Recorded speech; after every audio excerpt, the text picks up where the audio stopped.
తెలంగాణలో పెట్టుబడుల లక్ష్యంగా అమెరికాలో పర్యటిస్తున్నారు సీఎం రేవంత్ రెడ్డి బృందం.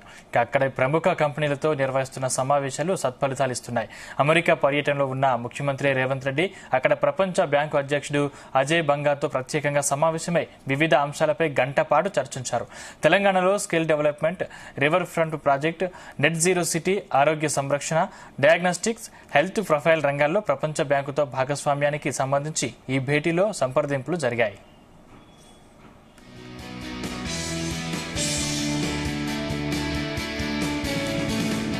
ఈ సందర్భంగా రాష్ట్రంలో చేపట్టే వివిధ ప్రాజెక్టులపై సంయుక్తంగా రోడ్ మ్యాప్ రూపొందించాలని నిర్ణయించారు. ప్రజల జీవన ప్రమాణాలు, పర్యావరణం, జీవనోపాధి, నైపుణ్యాల వృద్ధి, ఉద్యోగాలు, ఆర్థిక సుస్థిరత తదితర అంశాలపై వారు చర్చించారు.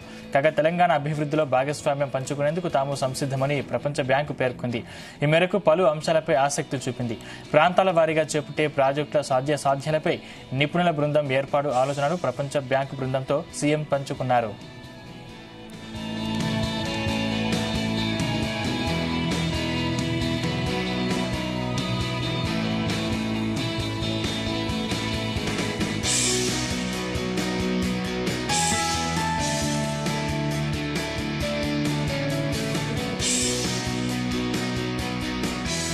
ప్రపంచ బ్యాంకు వంటి అంతర్జాతీయ ఆర్థిక సంస్థలతో కలిసి పనిచేయాలని తెలంగాణ ప్రభుత్వం నిర్ణయించడం ఇదే తొలిసారని ప్రభుత్వ వర్గాలు చెబుతున్నాయి. మూసీ పునరుజ్జీవన project, skill university, citizen health care, Hyderabad 4.0 future city తదితరాలపై సీఎం ఇప్పటికే ప్రత్యేక దృష్టి సారించారని, ఈ ప్రాజెక్టులకు భవిష్యత్తు వ్యూహాలకు ప్రపంచ బ్యాంకు మద్దతు మరింత ఊతమిస్తుందని అంటున్నాయి.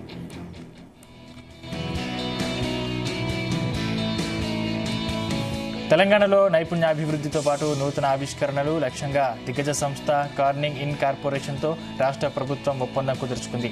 ఈ ఒప్పందం మేరకు అడ్వాన్స్డ్ మ్యానుఫ్యాక్చరింగ్, కెమికల్ ఇంజనీరింగ్ విభాగాలు కార్నింగ్ సంస్థ సహకారం అందిస్తుంది. ఫార్మాస్యూటికల్, కెమికల్ రంగాల్లో అత్యాధునిక పరిశోధన, అభివృద్ధి కేంద్రంగా తెలంగాణను తీర్చిదిద్దడానికి తోడ్పడుతుంది.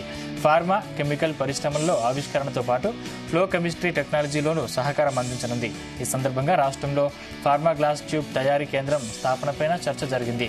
2025లో వాణిజ్య ఉత్పత్తి ప్రారంభం కానుంది. ఈ మేరకు సీఎం రేవంత్ సమక్షంలో అవగాహన ఒప్పందంపై కార్నింగ్ ప్రతినిధులు సంతకాలు చేశారు.